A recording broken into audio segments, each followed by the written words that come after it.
5'11", still a little bit flabby, but believe you me, this dude is dangerous. 5'11", as I said, 116 kilos, that's 255 pounds, and 258 pounds for DJEFFAL.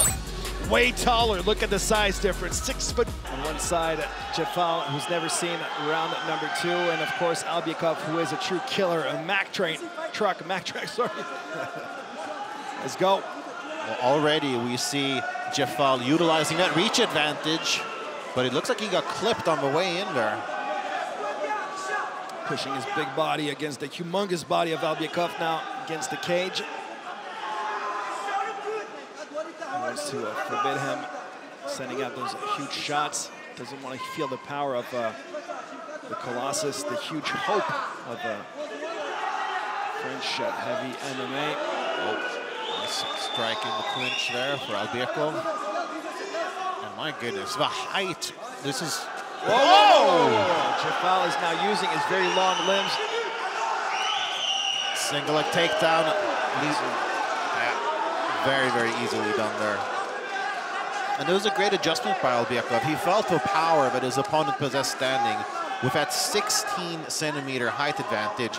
And why fight at a disadvantage when you can easily use that judo, use that wrestling, get your opponent grounded, and then try to look for the finish there.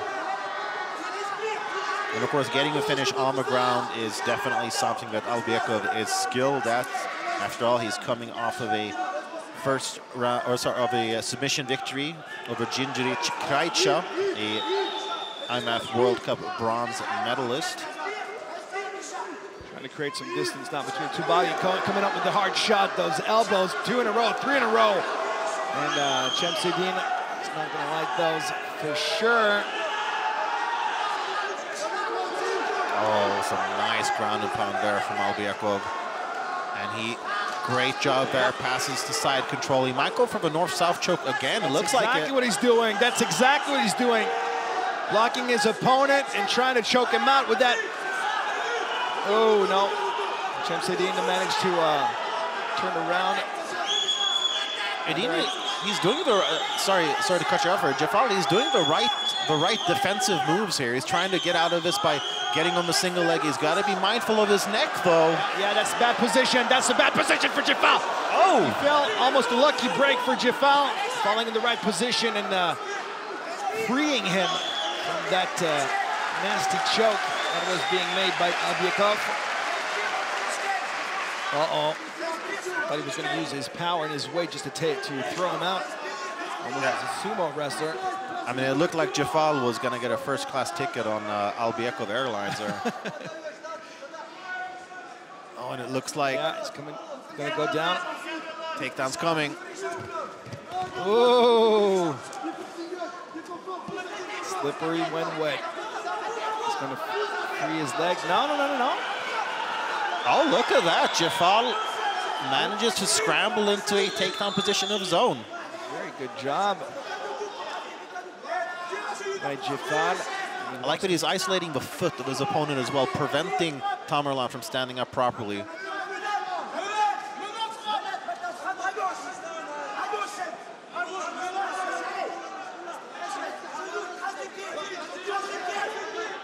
A minute and 35 seconds to go in round number 1. Let's see if Chemsedin JEFFAL is still a lot of energy. Oh. Albiekov connected on the feet there. Already suffering.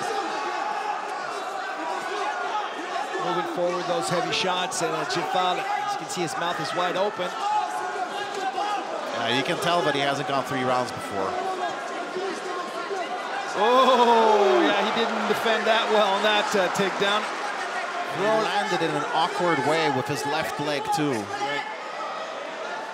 Almost being ragdolled by Albiekov again, with that arm and that head being locked in. He's got a guillotine, but he's not going to get it from that position. No, he popped out. Nice adjustment there from JEFFAL. I mean, he's not just rolling over and taking this. He's trying to scramble out of every single position he can get. I don't think anybody was expecting JEFFAL to be to have so many solutions. It's like he studied his opponent. He did his work before coming in tonight. Absolutely. Top grades for DJEFFAL so far. Really giving Albiekov his toughest fight to date.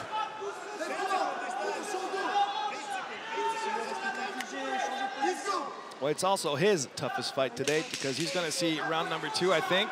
Yeah.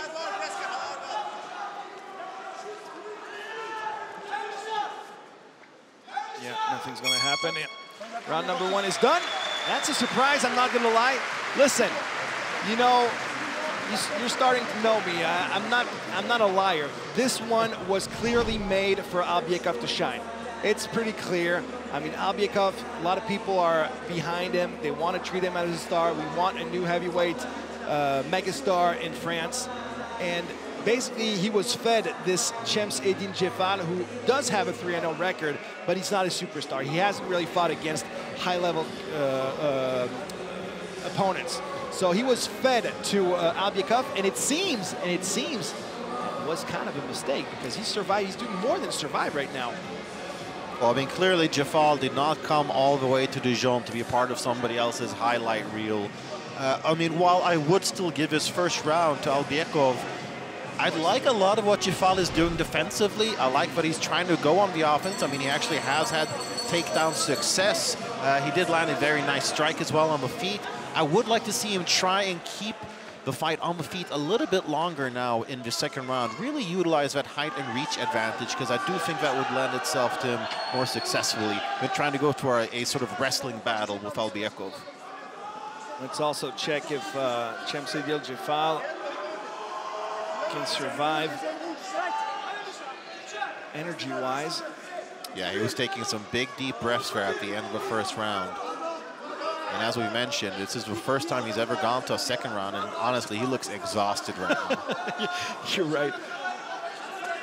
Takes a lot of energy to keep your hands up, right? Yeah. Whoa. Yeah, there was zero defense from DJEFFAL there. Yeah, he didn't even try. He's still trying to like get back into a fight, lands an inside leg kick there, but it looked a little labored. DJEFFAL is out of it. He's in. I think he's already thinking about a shower or his bed or something. Yeah, I think that if Albiekov starts turning it up, he's gonna get the finish here. It's just a question of time.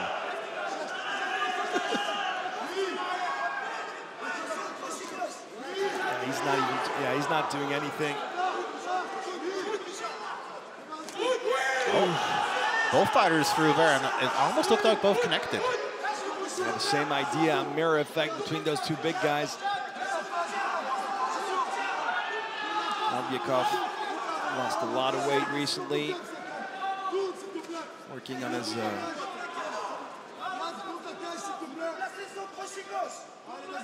cardio, pretty much ready to go for the full 15, or so we thought.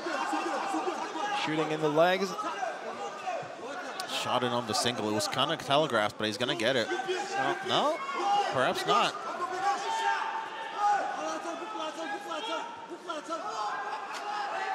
DJEFFAL, good balance, not going down.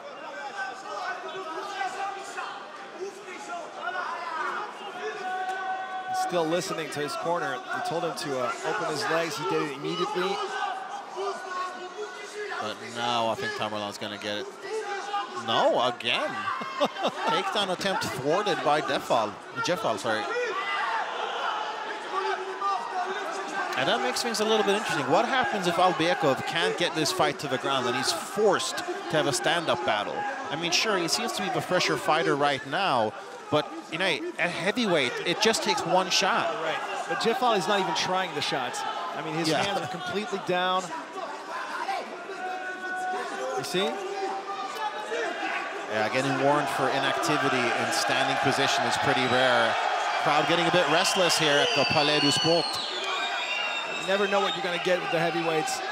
Either it's going to be a quick knockout, or sometimes it's going to be a lumbering 15 minutes. Ooh, slow motion punch.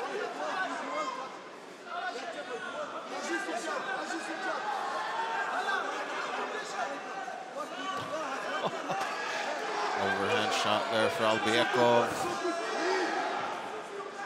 But DJEFFAL eats it like it's nothing. but we're talking about the lack of energy of DJEFFAL, but I mean, Albiekov is not really a superhero in the ring right now. Yeah, his striking offense does leave a little something to be desired because he's clearly a fresher fighter. That was a decent kick to the body there for DJEFFAL. It landed, but that didn't hurt any at all. Yeah. Even that punch. It's almost as if both of them are a little too tired to have that knockout power.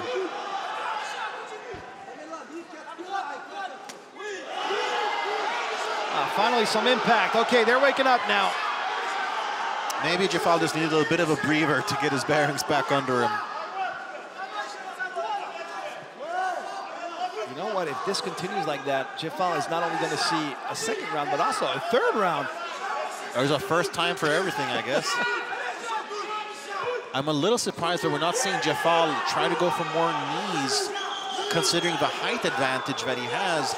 I mean, he could throw that right up to the solar plexus, really take all the wind out of Albiekov's sails. So he's got enough trouble just throwing a punch, so can you imagine just lifting your leg? 30 seconds now.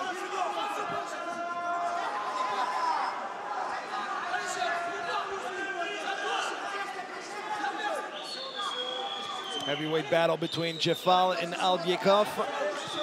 Almost at a standstill.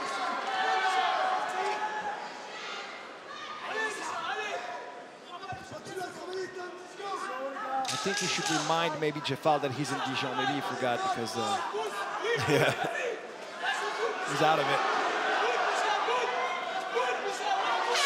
Working almost on reflex moves at the end of the second. Well, what can you say about that? Well, while Albiekov's offensive striking did leave a little bit to be desired, DJEFFAL's whole performance in the second round left everything to be desired. He had very little success with anything.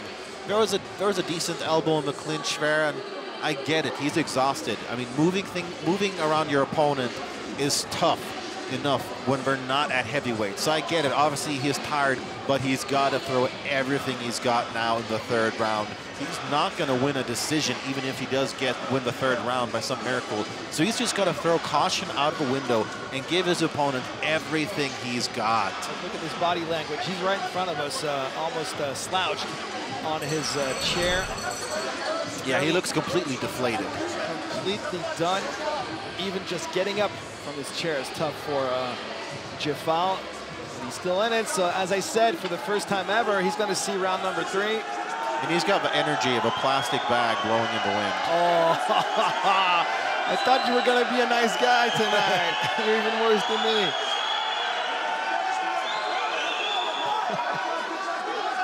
Inside leg kick there for Albiekov. Okay, let's do it. Let's see if they can dig deep and find enough power to make some damage and maybe get a stoppage. Yeah, he did manage to lift his leg. If that's an indication of what's to come, then good, because he needs to start turning it up. Albiekov is turning it up, that's for sure. And good takedown defense. I like those shots off a break. All right, and he's connecting. There you go. Oh. The guy woke up. The guy loves, I guess, the screams from the crowd. And every time he connects, it gives him even more energy than he had before. This is a position where he could really use some knees.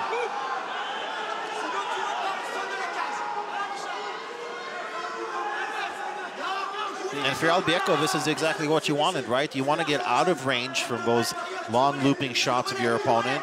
This is a position where he can definitely get more accomplished.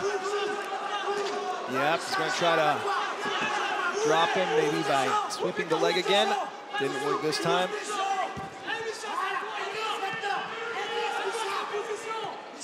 It's got to be frustrating for Albiekov too, because he's used to winning those matches very quickly.